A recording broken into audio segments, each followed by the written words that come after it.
Tonight, several breaking stories. The Donald Trump trial, the major testimony today, the relationship between Donald Trump and the National Enquirer, how this all worked.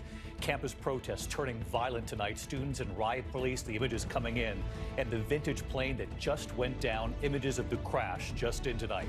First, Donald Trump's criminal trial, the former publisher of the National Enquirer on the stand, testifying about how this worked before the 2016 election. Buying stories and then killing them to protect Trump. And the story the former publisher admitted today was made up. Tonight, the dramatic images coming in, student demonstrators face to face with police in riot gear. Chairs and bottles thrown at police during a protest at NYU. Protesters occupying buildings, clashing with riot police at Cal Poly. Officers sweeping through campuses, hundreds arrested during pro-Palestinian demonstrations. Tonight, the urgent manhunt for a former police officer suspected of killing 2 people, including his ex-wife and another victim, now believed to be on the run with his 1-year-old son. Tonight, the Justice Department agreeing to a massive settlement with victims of disgraced gymnastics doctor Larry Nassar after the FBI mishandled allegations from dozens of women. President Biden hoping to put Florida in play this November. Biden's major abortion rights speech in Florida today with that state's new 6-week abortion ban going into effect. Biden arguing this is all happening after Donald Trump's picks for the Supreme Court helped overturn Roe and a woman's right to choose. Tonight, the arrest after the harrowing video, a woman pleading for help as she was kidnapped. Please help me! Tonight, the video showing the suspect picking her up, carrying her away. Also, those images just coming in, the fiery plane crash and what we've learned. And tonight here, we take you deep under the sea, the secrets of the octopus, how they survive, how they communicate, even with humans.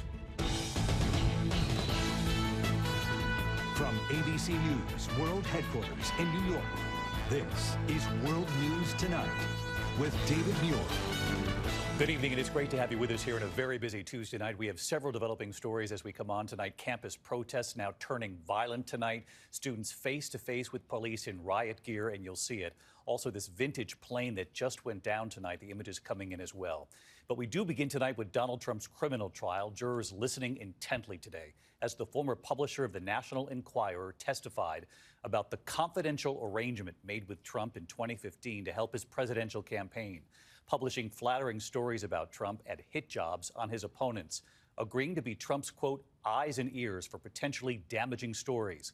One of them involving a former Playboy model, Karen McDougal, who claimed she had a year-long affair with Trump, a claim Trump denied. But her story was bought and never printed.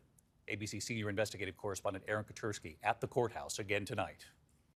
Today, as Donald Trump listened intently, the former publisher of the National Enquirer for the first time laying out the extraordinary relationship between candidate Trump and the sordid supermarket tabloid, describing what he called the confidential arrangement he made with Trump and Trump's former fixer Michael Cohen to protect Trump during the 2016 campaign.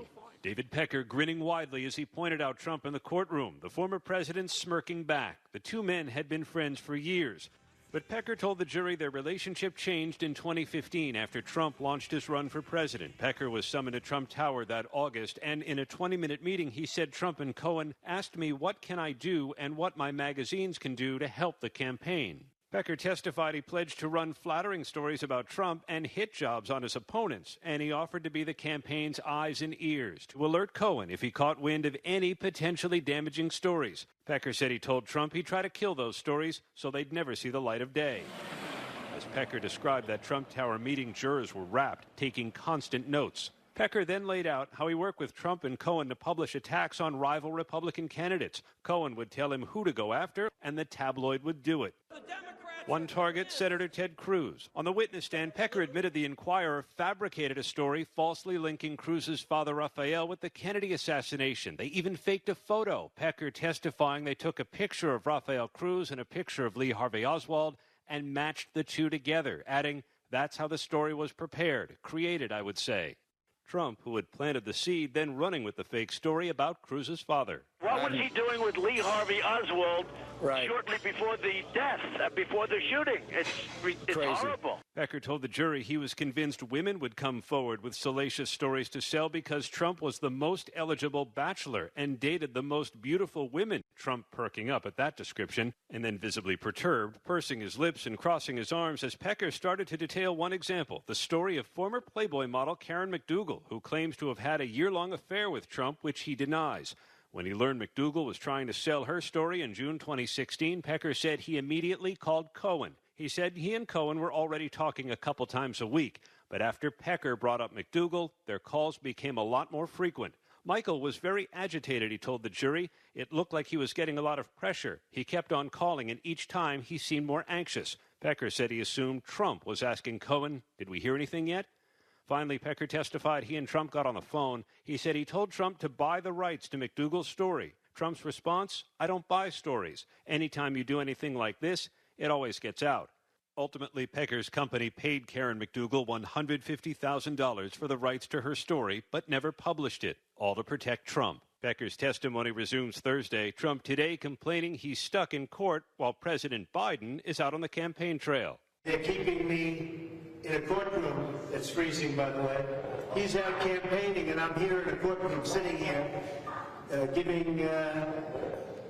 sitting up as straight as I can all day long, because you know what? It's a very unfair situation. Before today's testimony, prosecutors accused Trump of repeatedly violating the judge's gag order, attacking witnesses, even potential jurors, and they said it's posing a very real threat to the trial. The defense insisted Trump is complying, but the judge interjected, "You're losing credibility."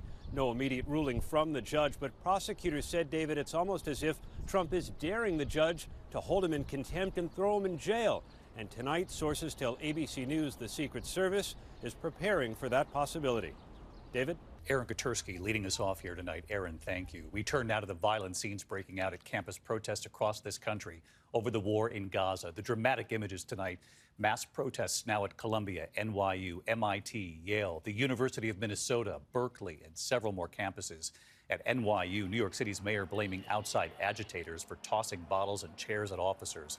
At Cal Poly Humboldt in Northern California, protesters clashing with police in riot gear, trying to get them to leave. ABC's Stephanie Ramos at Columbia tonight on the scenes playing out across this country. Tonight, these images show protests turning violent as police struggle to control students at Cal Poly Humboldt. Demonstrations spreading from coast to coast. Protesters facing off with police in riot gear, using furniture to barricade themselves inside this academic building as officers with shields try to move in. One protester bashing police with an empty water jug. It comes after more than 150 students and faculty were arrested at NYU overnight when police moved in to clear pro-Palestinian protesters who refused to move. We will free Palestine. The crowd then marching to police headquarters. New York's Mayor Eric Adams blaming outside agitators for a violent turn in campus protests, pointing to this video he says shows bottles and chairs thrown at officers. People who peacefully protest for an issue, they're not throwing bottles and chairs. The chair dented the helmet. Can you imagine if he didn't have the helmet on? Today, NYU ramping up security with a new barricade. Protesters are now digging in, from Berkeley to the University of Michigan to the University of Minnesota, where police today took down tents and made arrests. Colleges struggling under a new wave of solidarity protests, inspired by the movement at Columbia University. The encampment here at Columbia University is at the center of this campus. Demonstrators are studying and sleeping here, all while workers try to set all of this up for graduation just 3 weeks away. Protesters are demanding colleges divest from companies they say profit from ties to Israel. We're not planning on packing up and going home. We are here because people in Palestine are going through so much worse. Columbia offering virtual learning for the last week of classes after some Jewish students said they felt unsafe on campus, like Aiden Hunter, who tells us he understands why people are protesting. I don't mean to diminish that, but I'd say the majority of my friends, especially Jewish friends, feel a sense of insecurity at this time. But among the pro-Palestinian protesters here are also some Jewish Americans, like Professor Alex Wolf. Anti-Semitism and anti-Zionism are not the same thing, and that it is one thing to have beliefs, the beliefs of the Jewish religion, and it is another thing to support the policies and actions of the Israeli state. Columbia University says they are still in talks with protesters, adding that work continues in good faith. David. Stephanie Ramos with us again tonight on this. Stephanie, thank you. We turn now to breaking news as we're on the air here in the West. The urgent manhunt for a former police officer suspected of killing 2 people, including his ex-wife and another victim, and then abducting his 1-year-old son. There has been a dramatic late turn in this case, and here's Trevor Ault with breaking developments tonight. Tonight, a desperate manhunt and nationwide Amber Alert is over after authorities say a former school resource officer committed an onslaught of violent crimes. SWAT teams racing to Wiley Elementary School in southern Washington Monday, where they say 39-year-old Elias Huizar shot and killed his ex-wife, 31-year-old Amber Rodriguez. It was the same day the former police officer was due in court on a child rape charge to which he'd pleaded not guilty. Investigators then searching Huizar's home Monday, saying they then discovered a second body. No information about the second victim's identity is being released at this time, as it is still an active investigation.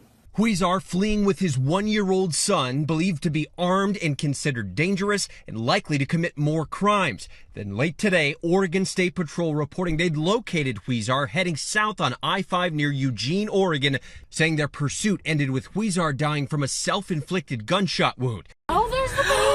The child safely taken into custody by state troopers. Huizar previously worked as a police officer in Yakima, Washington. Photos posted by the department showing his first day as a school resource officer. Tonight, the department saying Huizar resigned in 2021 after, quote, receiving discipline. David Huizar had been in custody on those previous rape charges, but he was released on $250,000 bail, and officials had feared he was going to try to flee to Mexico. David. Trevor Ault with us tonight. Trevor, thank you. This evening, the Justice Department has now agreed to a massive settlement with the victims of disgraced gymnastics doctor Larry Nassar. Here's Pierre Thomas. Tonight, a measure of justice for some of America's best-known female Olympic gymnasts and other young women and girls, as the Justice Department agrees to pay more than $138 million to victims after the FBI failed to protect them from Dr. Larry Nassar. DOJ agreeing with 139 victims who blame the FBI for woefully mishandling reported allegations of sexual assault against the now disgraced and convicted former USA gymnastics doctor, saying flatly, these allegations should have been taken seriously from the outset. Settlement comes more than 2 years after the country's top gymnast testified in front of Congress, slamming the FBI. What is the point of reporting abuse if our own FBI agents are going to take it upon themselves to bury that report in a drawer? A DOJ report found after first hearing of the allegations in 2015, FBI agents failed to flag local authorities who could have taken action, effectively allowing Nassar to continue his abuse for more than a year. Nassar found more than 100 new victims to molest. It was like serving innocent children up to a pedophile. The failure so profound it led to an extraordinary apology by the FBI director. This was a dark chapter for the FBI, David, a truly dark chapter. Pierre Thomas, live in Washington. Pierre, thank you. We turn now to President Biden tonight, hoping to put the state of Florida back in play this November. Tonight, the president's major abortion rights speech in Florida, with that state's new 6-week abortion ban just days now from going into effect. Mary Bruce in Florida. President Biden today traveling to Florida just days before this state's strict new abortion law goes into effect, banning the procedure at just 6 weeks when many women don't even know they're pregnant. There's one person responsible for this nightmare, and he's acknowledged and he brags about it, Donald Trump. It's Biden's first major campaign speech on abortion, an issue he's putting at the center of his re-election bid. Florida, one of 21 states to ban or severely restrict abortion since the Supreme Court overturned Roe v. Wade. Trump boasts of appointing 3 of the justices who struck Roe down. We broke Roe v. Wade, and we did something that nobody thought was possible. We gave it back to the states, and the states are working very brilliantly. Today, Biden calling Trump out. Individual state laws are working, his words, brilliantly. Brilliantly. It's a 6-week ban in Florida. It's really brilliant, isn't it? Even before women know they're pregnant. Is that brilliant? Biden is counting on the issue to energize voters, especially women. He was introduced today by Caitlin Joshua of Louisiana. She was almost 12 weeks pregnant when she suffered a miscarriage. And when she showed up at the hospital bleeding, doctors refused to treat her, afraid of running afoul of Louisiana's near-total abortion ban. Another hospital basically just told me they would send me home with prayers, but were not able to medically diagnose miscarriage. They said they would send you home with prayers, correct, but couldn't give you medical advice. That's correct. Her message to women tonight? So abortion is absolutely on the ballot this year. If this is not a topic that you think is going to touch you or doesn't touch you currently, it absolutely will. And Florida is one of 14 states where abortion could be on the ballot in November. The Biden campaign hoping that could put this state in play for them. They know every time the issue's been on the ballot, even in red states, abortion rights have won. David. Mary Bruce traveling with the president in Florida. Mary, thank you. Tonight, the harrowing video here showing a woman in desperate need. Police have arrested a suspect in Oregon. Doorbell video showing the suspect picking up the victim and carrying her away. Here's Kana Whitworth. Tonight, this terrifying doorbell camera showing the moment police say a man kidnapped a woman in Oregon. Around 10:45 p.m. Sunday night, a woman seen panicked, ringing the doorbell in a Portland suburb and screaming for help when a man runs up from behind and grabs her, pulling the woman back to the street and out of the frame. A mother and daughter who live in the home say they saw the woman's fear captured on their camera. She looked scared, and her voice, you can tell that she was frantic and she needed help. Or as I see it, I was like this is bad. Like, we gotta call 911. She says they don't know the people in the video, but authorities tonight say the woman in dire need knew the man who was after her. And tonight, she's okay. Authorities taking Mark Anthony Fredrickson into custody, charging him with kidnapping and harassment. Hillsborough police saying they are not releasing the identity of the woman or their relationship, but that she is now safe. And David, authorities say that the suspect and the victim knew each other, that this wasn't a random attack, and there's no ongoing threat to the public. David? We're just glad she's okay. Kana, thank you. Overseas tonight, Wall Street Journal reporter Evan Gershkovich has been ordered to remain jailed in Moscow until at least the end of June after losing an appeal of his pretrial detention. He was arrested more than a year ago now on espionage charges that he and the U.S. both, of course, deny. When we come back here tonight, the images just coming in, the fiery plane crash, a vintage plane going down. We're also tracking severe storms across several states in a moment. Tonight, first responders are now on the scene of a fiery plane crash in Fairbanks, Alaska. The vintage Douglas C-54 going down just south of the airport there, just after takeoff. The FAA tonight saying 2 people were on board. So far, no sign of survivors. The NTSB already deploying a team of investigators to the scene. When we come back here tonight, tracking severe storms, possible tornadoes across several states. And we take you under the sea tonight, how an octopus communicates with a human. To the index in severe storms taking aim at the Midwest, possible tornadoes, damaging winds and hail from Texas to Iowa Thursday and Friday. Dallas, Kansas City, Des Moines, all in the path. Temperatures warming up for much of the country, 80s and 90s from Arizona all the way over to Florida, 50s and 60s in the Northeast. When we come back here tonight, a remarkable view under the sea. The secrets tonight of the octopus. Finally tonight, the secrets of the octopus. Tonight, an extraordinary and never-before-seen view into the life of an octopus. A new National Geographic documentary series, Secrets of the Octopus, spent 2 years and 1,500 hours underwater, documenting octopuses from 5 countries. Marine biologist Dr. Alex Schnell following this octopus in Australia's Great Barrier Reef for weeks, incredibly gaining the octopus's trust and forging a bond. When she reached out her arm and put her suckers on my hand, it just felt like a life-changing moment. Documenting behavior never before captured, the octopus grabbing a shell for protection. I just couldn't believe what I was seeing. I was screaming underwater, grabbing that shell to use it as a shield. It was such a beautiful example of really complex intelligence. Taking cover in a coconut.